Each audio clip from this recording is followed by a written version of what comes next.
Hello friends, আজকের ভিডিওতে আমরা এই এনএসপি স্কলারশিপ যে রয়েছে, তো এই এনএসপি স্কলারশিপ যারা নতুন করবে একদম ফ্রেশ, তো তারা কিভাবে করবে সেই নিয়েই আজকের এই ভিডিও। অর্থাৎ ওটিআর জেনারেট থেকে পুরো ফাইল সাবমিট পর্যন্ত কিভাবে অ্যাপ্লিকেশন করতে হয় সেই নিয়ে আজকের ভিডিও। তো প্রথমের কিছু কাজ আমরা ফোন থেকে করতে হবে আমাদের, তাই আমি ফোনের স্ক্রিনে এসে গেছি। গুগল প্লে স্টোর থেকে আমাদের দুটো অ্যাপস ডাউনলোড করতে হবে। প্রথম অ্যাপস ফেস আরডি বলে, তো এই ফেস আরডি অ্যাপসটা আমাদের ফোনে ইনস্টল থাকতে হবে। তো এটা গুগল ক্রোম ব্রাউজারে সার্চ করার পর এখান থেকে ইনস্টল করে নিতে হবে। আমার যেহেতু ইনস্টল করা আছে তাই এটা আনইনস্টল লেখা আসছে। এরপর আরেকটা অ্যাপস ইনস্টল করতে হবে, সেটা এনএসপির তরফ থেকে। তো এনএসপি লিখে সার্চ করার পর আমাদের কাছে এই যে এনএসপি ওটিআর, এই এনএসপি ওটিআর যে অ্যাপসটা এসছে, তো এই অ্যাপসটাকে আমাদের ইনস্টল করে নিতে হবে। তো এই দুটো অ্যাপস আমাদের ফোনে ইনস্টল করার পর আমাদের এই এনএসপি অ্যাপসটাকে চালু করতে হবে। তো এনএসপি অ্যাপে আসতে হবে। এখানে আসার পর এই সেকেন্ড যে অপশান রেজিস্ট্রেশন অপশান রয়েছে, এখানে ক্লিক করতে হবে রেজিস্টার। এখানে ক্লিক করার পর আমরা একটু নিচে স্ক্রল করে গেলে দুটো টার্ম অ্যান্ড কন্ডিশন অ্যাকসেপ্ট করার পর নেক্সট অপশানে ক্লিক করব। এরপর এখানে আমাদের মোবাইল নম্বর দিয়ে দিতে হবে গার্জিয়ানদের। মোবাইল নম্বরটা দেওয়া হয়ে গেলে আমাদের এখানে সেন্ড ওটিপি অপশানে ক্লিক করতে হবে। তো সেন্ড ওটিপি অপশানে ক্লিক করলে এই ফোনে একটা ওটিপি যাবে। তো ওটিপিটা এন্টার ওটিপির ঘরে ওটিপি লিখে দিতে হবে এবং ক্যাপচা যেটা রয়েছে এই ক্যাপচাটা দেখে দেখে এখানে লিখে দিতে হবে। ক্যাপচাটা লেখা হয়ে গেলে আমাদের ফোনে ওটিপিটা চলে এসেছে, আমরা ওটিপিটা লিখে দিচ্ছি। তো ওটিপিটা লেখা হয়ে গেলে আবার নিচে আমাদের এই যে সবের নিচে লেখা রয়েছে ভেরিফাই, তো এই ভেরিফাই অপশানে ক্লিক করব। ভেরিফাই অপশানে ক্লিক করার পর এখানে আমাদের আধার নম্বর দিয়ে দিতে হবে।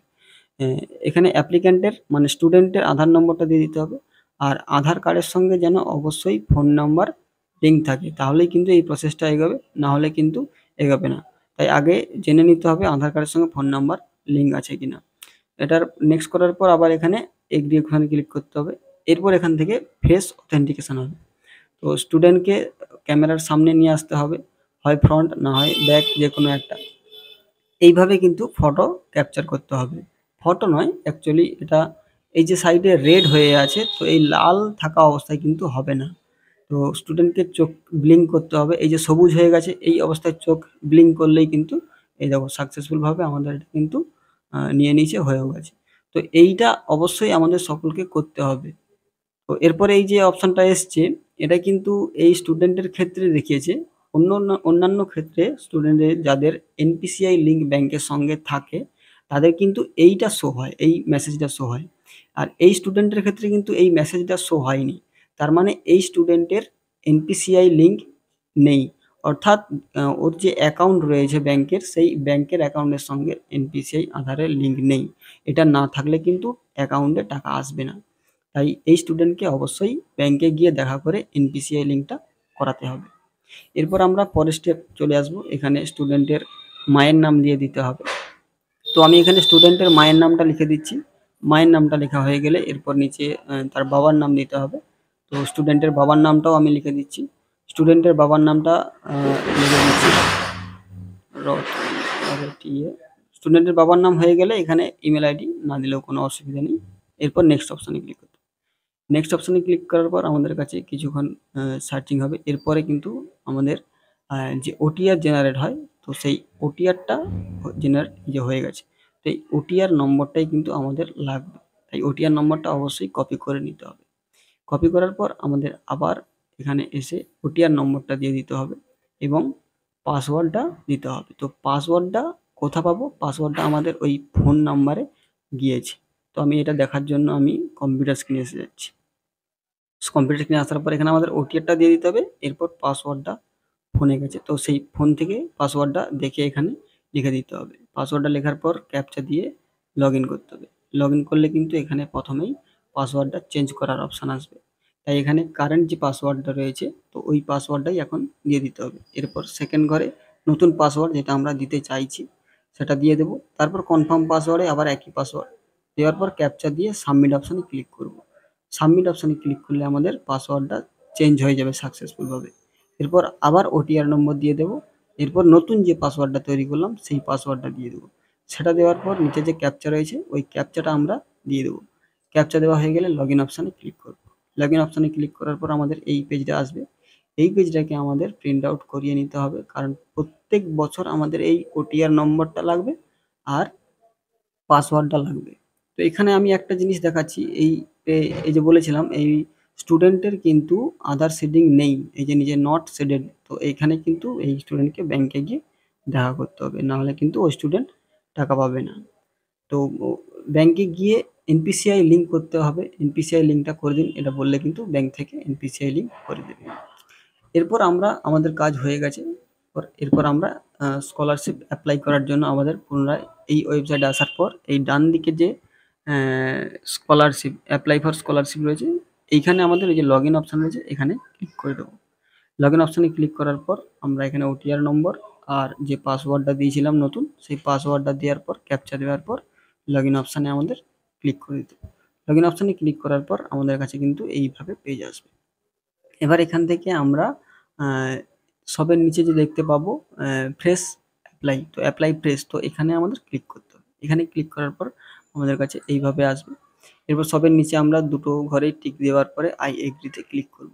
আই এগ্রিতে ক্লিক করার পর এখানে আমাদের যেই রাজ্য থেকে স্টেট থেকে ফিলিং করছি, তো সেই স্টেটটা এখানে লিখে দিতে হবে। এরপর আমাদের কি প্রি ম্যাট্রিক না পোস্ট ম্যাট্রিক সেটা আমরা সিলেক্ট করে নেব। আমাদের ক্ষেত্রে প্রি ম্যাট্রিক, তো আমরা প্রি ম্যাট্রিক সিলেক্ট করে নেব। এরপর এখানে আমাদের টাইপ দিতে হবে, আমরা ইনিশিয়েটিভ চাইছি না স্কলারশিপ, তো আমরা স্কলারশিপ চাইছি। দেওয়ার পরে অ্যাপ্লাই ফর ওকে। এরপর আমাদের ওকে অপশানে ক্লিক করার পর এখানে আমাদের 25-26 ইয়ারে তো এটাকে অ্যাপ্লাই করতে হবে, তার জন্যই প্রসিড অপশানে ক্লিক করতে হবে। প্রসিড অপশানে ক্লিক করার পর আমাদের কাছে এই বাম সাইডে লেখা আসবে যে ফিল অ্যাপ্লিকেশন, তো এই অ্যাপ্লিকেশন ফিল অপশানে এখানে ক্লিক করতে হবে। এখানে ক্লিক করার পর কিছু অপশান এখানে লেখা থাকবে, বাদবাকি আমরা নিচের দিকে গেলে আমরা ফর্মটাকে ফিল আপ করতে দেখতে পাবো। তো এখান থেকে আমাদের কাস্ট কি রয়েছে, তো আমরা যেই কাস্টের সেই কাস্টটা সিলেক্ট করে নিতে হবে। এরপর এখানে ধর্ম কি রয়েছে, তো সেটা আমাদের সিলেক্ট করে নেব। এরপর অ্যানুয়াল ইনকাম কত, তো সেই আমরা যে ভিডিওর ইনকাম বের করেছিলাম সেই ইনকাম সার্টিফিকেট দেখে এখানে অ্যানুয়াল ইনকাম লিখে দিতে হবে। তো আমাদের ইনকামটা লেখার পরে যদি দিব্যাঙ্গজন এটা ইয়েস হয় তাহলে ইয়েস দেবে, আর না হলে নো দেবে। তো আমাদের ক্ষেত্রে নো, আমি নো দিয়ে দিলাম। এরপরে তার বাড়ির গার্জিয়ান কি করে, তো আমাদের কিন্তু বিডি ওয়ার্কার, তো তাই আমরা বিডি ওয়ার্কার সিলেক্ট করলাম। যার যেটা হবে সেখান থেকে সেটা সিলেক্ট করে নিতে পারে। তো আমরা আজকে আমাদের বিডির যাদের সার্টিফিকেট রয়েছে মা বাবার, আমরা সেটা করব, তাই সিলেক্ট করলাম। এরপর ম্যারিটাল স্ট্যাটাস অবশ্যই আনম্যারিড হবে, তো আনম্যারিড করে দিলাম। এরপর এখান থেকে যদি প্যারেন্টসের মানে তার প্যারেন্টসের কোনো কিছু অবস্থা খারাপ যদি থাকে, তো সে এখান থেকে সেটা সিলেক্ট করবে, মারা যায় বা যা কিছু হয়। ওটা সিলেক্ট করার পর এখানে আমাদের ডিস্ট্রিক্টটা সিলেক্ট করতে হবে। তো আমরা পূর্ব মেদিনীপুর থেকে সিলেক্ট করে নিলাম। তারপরে রুরাল না আরবান সেটা লিখতে হবে, আমরা যেহেতু গ্রাম তাই রুরাল করলাম। এরপর এখানে সাব ডিস্ট্রিক্ট কী রয়েছে সেটা সিলেক্ট করব। ভিলেজ কী রয়েছে সেটা এখান থেকে দিয়ে দেবো। তো আমাদের DERI এটা লিখলে, ভিলেজের 2-1টা অক্ষর লিখলে চলে আসবে, তো সিলেক্ট করে নিলাম।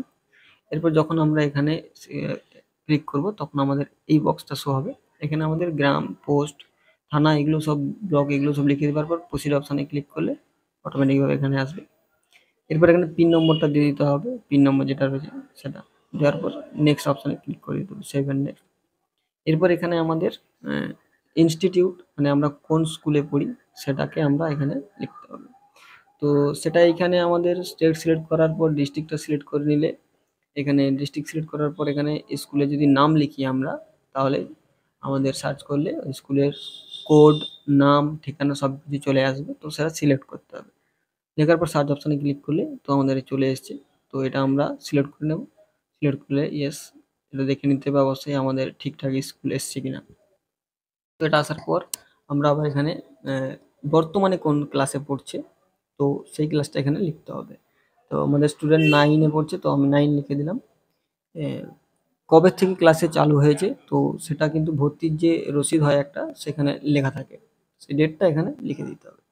এরপর এখানে ওই ভর্তির যে রসিদ দিয়েছিল সেখানে একটা নম্বর হয়, সেই নম্বরটা এখানে দিয়ে দিতে হবে। আমার ক্ষেত্রে আমার স্টুডেন্ট সেটা হারা করে ফেলেছে তাই দিইনি, তো না দিলেও কোনো অসুবিধে নেই। এরপর নিচে কোন ইয়ার মানে কোন বছরে এটা ভর্তি হয়েছে, তো আমাদের যেহেতু 25 সাল, তো 25 সাল দিয়ে দিলাম। 25 সাল দেওয়ার পর এই নিচে রোল নাম্বার, তো বর্তমানে এখন 9 এ কত রোল নাম্বার সেটা দিয়ে দিতে হবে। আর সেকশন কি রয়েছে সেটা এই সেকশনের ঘরে দিয়ে দিতে হবে। সেকশন দেওয়ার পর এখান থেকে আবার নিচে যাব, এখানে গেলে আমরা পার্ট টাইম না ফুল টাইম সেটা দিয়ে দিতে হবে। আমাদের যেহেতু ফুল টাইম রেগুলার সেটা দিয়ে দিলাম। হোস্টেলে থাকে কিনা, যদি হোস্টেলে থাকে ইয়েস করবে, না হলে নো করবে। তো এরপরে আমরা এখানে প্রিভিয়াস একাডেমিক ডিটেলস, তো এখানে প্রিভিয়াস আগের বছর কোন ইনস্টিটিউটের আন্ডারে পড়েছিল সেটা দিয়ে দিতে হবে। আমাদের যেহেতু board of West Bengal board of secondary education, তাই West Bengal board of secondary education লিখে সার্চ করলে কিন্তু এখানে চলে আসবে। যার যেটা হবে সে সেটা এখানে সার্চ করে লিখে নিতে পারে। তো আমাদের West Bengal board of secondary education আমি এটা সিলেক্ট করে নিলাম। এরপর প্রিভিয়াস ইয়ার, তো কোন সালে, 24 সালে, সেটা আমাদের যেহেতু 25 সালে। এরপর নিচে এখানে প্রিভিয়াস ক্লাস 8 তো অবশ্যই হয়ে থাকবে, 9 ছিল, এবারে 9 তার মানে 8 হবে। প্রিভিয়াস ক্লাসে কত পেয়েছে সেটা এখানে দিয়ে দিতে হবে। তো 50% পেয়েছে, এটা দিয়ে দিয়েছি। এরপর এই যে একাডেমিক কম্পিটিটিভ এক্সাম, এটা যা দিবে দিলে দিতে পারো, আর না হলে না দেওয়ার পর সেভ নেক্সট অপশনে ক্লিক করে দেবে। এরপর কন্টিনিউ অপশনে ক্লিক করার পর যেই স্কলারশিপগুলো আসবে এখানের মধ্য থেকে যে কোনো একটা চুজ করতে হবে। চুজ করার পর সেভ এন্ড নেক্সট অপশনে ক্লিক করে নিতে হবে। তো আমাদের ক্ষেত্রে আমি একটা চুজ করে নিয়েছি। এরপর আমি সেভ এন্ড নেক্সট অপশনে ক্লিক করে ওকে অপশনে ক্লিক করলাম।